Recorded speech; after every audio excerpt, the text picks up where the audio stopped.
Here I have one last example with conditional probabilities, and actually it combines probabilities with and, or, and not. Even I think we'll see a little bit of that. So really it's going to combine a bunch of different probabilities here. And so in this case, it's what is the probability of getting consecutive cards in a hand of Texas Hold'em poker? Now I like Texas Hold'em poker for these examples because you just get two cards, so it makes it relatively simple to calculate the probabilities. Um, otherwise I would choose another game that had more cards in the hand, but just makes it simpler for calculation purposes to have two different cards there. So anyway, so Texas Hold'em poker, you get two cards, and we want them to be consecutive. Now they don't have to be the same suit. They could be different suits. It could be, a 5 of spade and a 6 of club. It doesn't matter the suit. They just have to be 5-6 or 10 jack or some consecutive pair.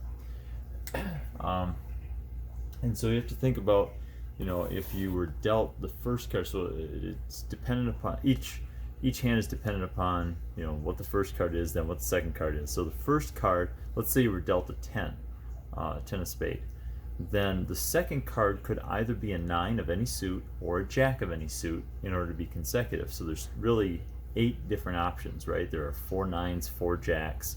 You'd have 8 options. Now if your first card dealt, and that's true with the 10 there, that's true for almost every card, where whatever card you dealt first, the second card could have 8 different choices, 4 on either side. However, that's not true for a 2. If you're dealt a 2, you only have 4 options to get a consecutive card on the second, for the second card dealt. It would have to be a 3, right? There's no card before that. Aces are counted as high, so they're counted as above a king. And of course, if you were dealt an ace, then you would have to get a king as your second card. So the probabilities in each of those cases are different. So really what we're looking at here, so if I were to write this out, the probability of getting consecutive cards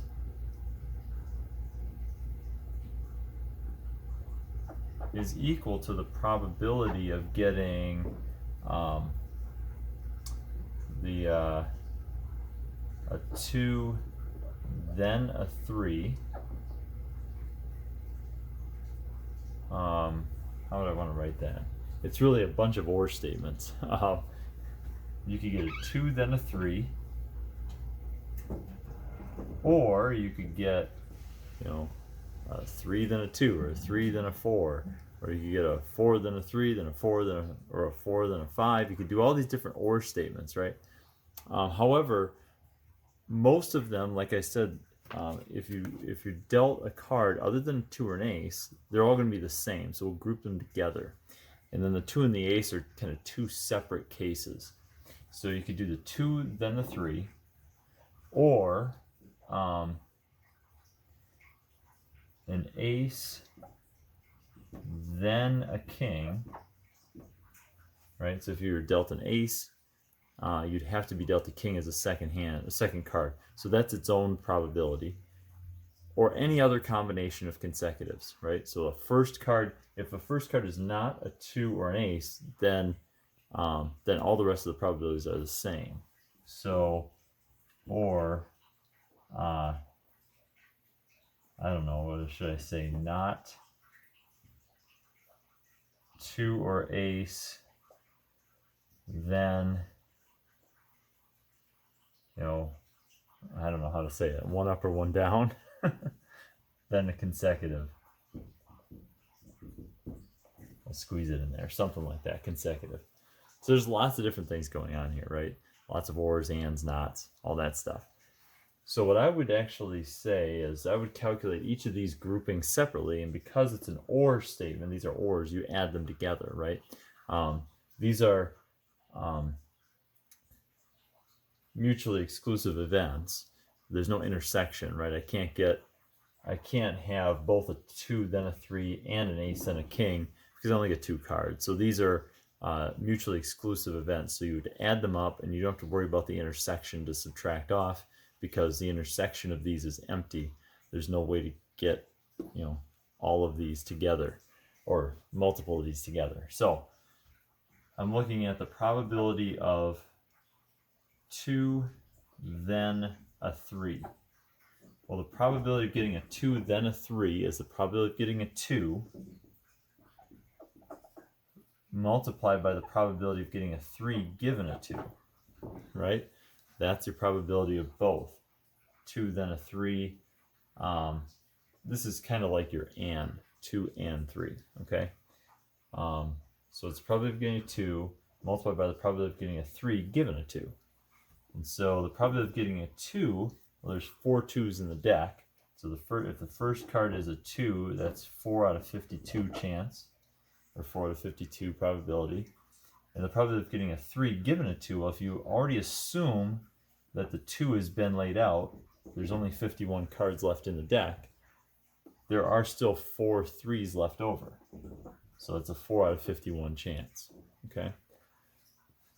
If I multiply these together, well, 4 over 52 is the same as 1/13. And if I multiply that out, it gives me 4 out of, I think it was 663 if I'm not mistaken. I did this previously, but I'm going to double check. 13 times 51. Yeah, 663. So it's 4 out of 663 if you reduce that fraction, which I'm not going to worry about doing the decimal form. We'll keep it in fraction form. Okay.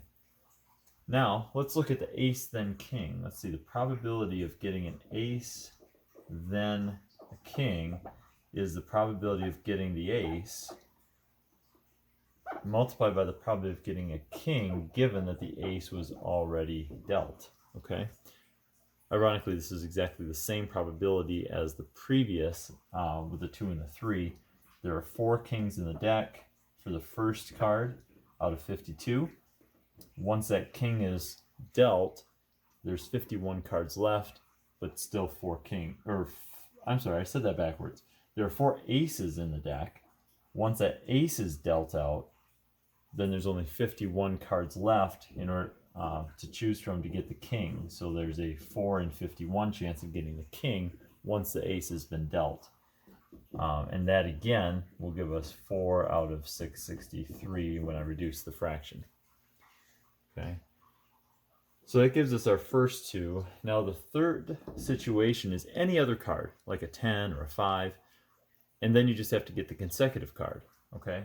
So the probability of, well, a 3, 4 up to a king, so that'd be the first card dealt, then the next or previous. I'll say previous or next. Right, the previous or next. So that's equal to the probability of getting the 3, 4, or king, which is the probability of not getting a 2 or an ace. Well, there's 8 2s and aces, right? 4 2s, 4 aces, 8 of those. You pull those out, and you'll get, what, 44 out of 52?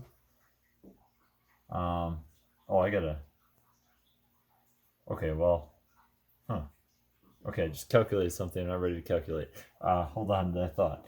There's 44 out of 52. That's going to be the probability for this. So maybe I will write that down just as a note to keep that there. Yeah, we'll use that in a moment. So I want the probability of a 3 through king. That's 44 out of 52. And then the probability of a consecutive card to that given the one being dealt. So again, if you had a 10, if you're given a 10, then what's the probability of getting a jack or a 9? Well, it's again 8 out of 51. Well, let me write this out to get the notation down. The probability of the previous or next, given that you already were dealt a 3, 4 up to a king. Okay, and so So assuming you were given or dealt, say, a 10, then the probability of getting, no, I'm sorry, yeah, then the probability of getting the next one or the previous one is 8 out of 51. You've removed the 10, you could get 4 nines or 4 jacks, which is 8 total out of the 51.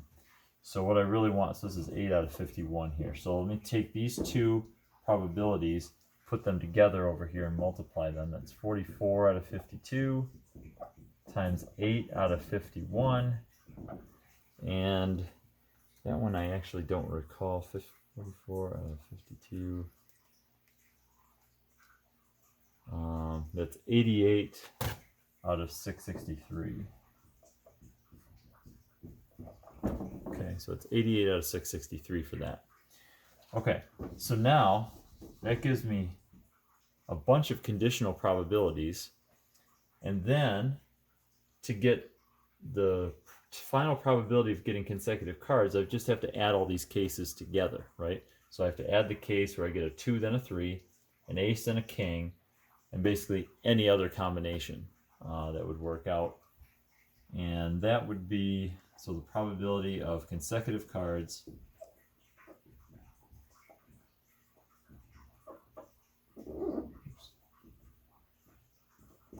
would have to equal 4 out of 663 plus 4 out of 663 plus 88 out of 663.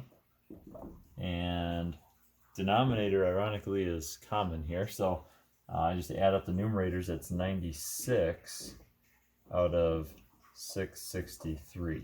Okay, so your probability of getting consecutive cards in a hand of Texas Hold'em is 96 out of 663, which is probably about a 6th or 15%. Let me just double check that. 96 out of 663. It's 14.5% roughly. So it's approximately 0.145 as a decimal, or 14.5% chance of getting consecutive cards on a single hand.